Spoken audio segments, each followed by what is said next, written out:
Hallo Leute, willkommen zurück auf meinem Kanal. Guten Tag! So, ayan, nakikita nyo ba yan? Mga Pilipinos in Germany. Ayan po, mga co-workers ko po yan sa hospital, mga kollegan ko po. Ayan po, mga nawawala, nawawala sa Germany. Ayan, ang kwento po kasi, kakatapos lang ng duty namin, nagkataon po na nagkasabay-sabay kami na natapos at naghihintay ng masasakyan. Kasi isa po sa mga kasama namin, biglang nagyaya, tara, punta tayo sa Pinoy store. Mamili tayo ng Filipino products. Tapos ayan, wala sa plano, sige, sumama na kaming lahat. At ayan na po, from Dresden, nakarating po kami ng Freital. O diba, ang bilis. Tara, tingnan natin kung ano yung mga paninda ni Kabayan. Ayan, ang daming laman. O diba, first time po namin pumunta dito. Ayan po ang kanyang mga paninda. O diba, may mga chichirya, may boy-bawang.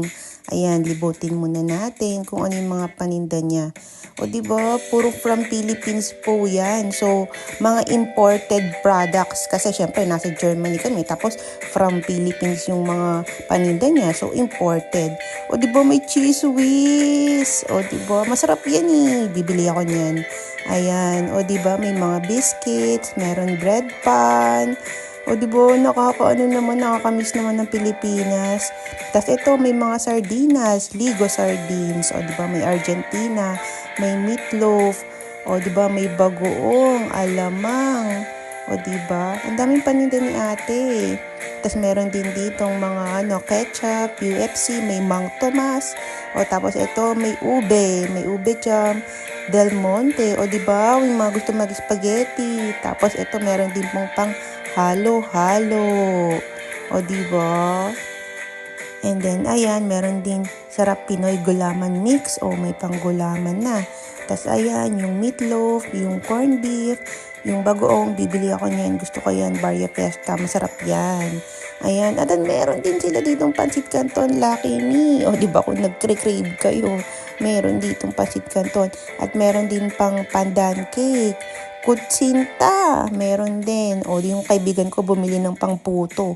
Ayan, no. O, diba, may Nova, may Piatos, may Nagaraya. Ito, masarap to eh. Cheesecake, lemon square. O, diba, meron din, Kojic soup, Kojisan, tapos meron cream silk conditioner, o diba? And then meron din coconut milk, gata. O meron din all-purpose creamer, Nestle cream, o diba? Meron. And then meron din condensed milk. Ang galing. At meron din llanera sa mga gustong mag-leche flan. O ito, o tap biscuits. O meron din century tuna na o diba? Kompleto no. Ito cheese. Masarap to eh. Actually, mas masarap ang cheese natin kaysa sa cheese dito sa Germany. Available din ang Nor Sinigang Mix. Meron din pang tinola, mamasitas, mga pang mix. Ayan o, yan yung mga binili ng kaibigan ko. Sabi ko, patingin niya ng mga binili mo. Ayan, bumili siya ng Nagaraya. O diba, pang kutsinta, puto. Tapos, bumili rin siya ng corned beef. Diba? Tapos, ayan, meron din ice cream. Akalain mo yun? Meron din ito yung mga nasa frozen niya. Ayan, bangus. Sa mga nagkikrave sa isda. O diba, may bangus. Meron din siyang panindang bangus. Tignan natin kung ano pa yung mga ibang frozen. Ayan, meron beef tapa. Ano to? May saba. Diba? Ang daming saba. Sa mga gustong magsaba. O, bili na kayo. Frozen. From Philippines, nakarating ng Germany. O, ito. Bangus ulit. Sa mga gusto magbangus. O, diba? May tocino. May longganisa. O, diba? Pork longganisa. Tapos ito, turon. Meron din turon. Imagine, nakarating din sa Germany. Original tocino. O, diba? Ito sa isang ref. Ano naman? O, diba? Ay, akalain mo may suman. Nakarating ng Germany. O, ito, mekeni. Mga squid balls. O, diba? Fish balls. Kikiam. Meron din. O, bangus ulit. Sa mga gusto magbangus, bili na. Ayan, ang daming pagpipilian. Meron din bigas. O, diba? Actually, first time kong pumunta sa tindahan ni Kabayan at na-amaze talaga ako, na-miss ko ang Pilipinas. Ayan, tinignan ko pa yung binili nung kaibigan ko. Anong binili mo? Sabi ko, ayan, bumili siya ng ganyan. O, diba, ito namang isa, steak, o. O, diba, mga nagre-craves na yan ng steak, o, meron din. Ayan, time na po para magbayad. Ayan, hindi po ito libre. So, kailangan ng magbayad. Ayan po, nagbabayad na po yung kaibigan ko. Ayan. And then, mas prefer po pala nila ng bargeld, ng cash, if ever pupunta po kayo sa tindahan. Pero tumatanggap pa rin naman sila ng overvising or bank transfer. Pero mas maganda po kung may dala po kayong cash. So, ayan, nakapila na po kami. Naghihintay na matapos sa cashier.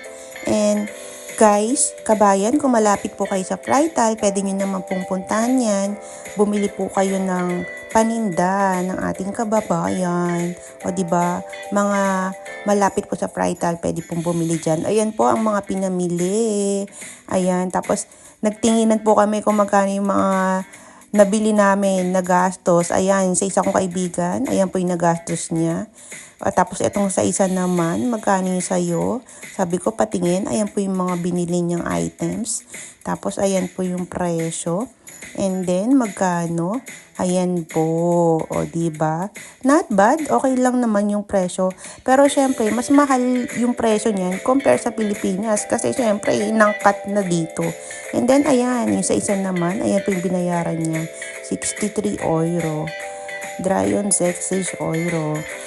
Dito pala sa Germany, hindi uso ang bagger.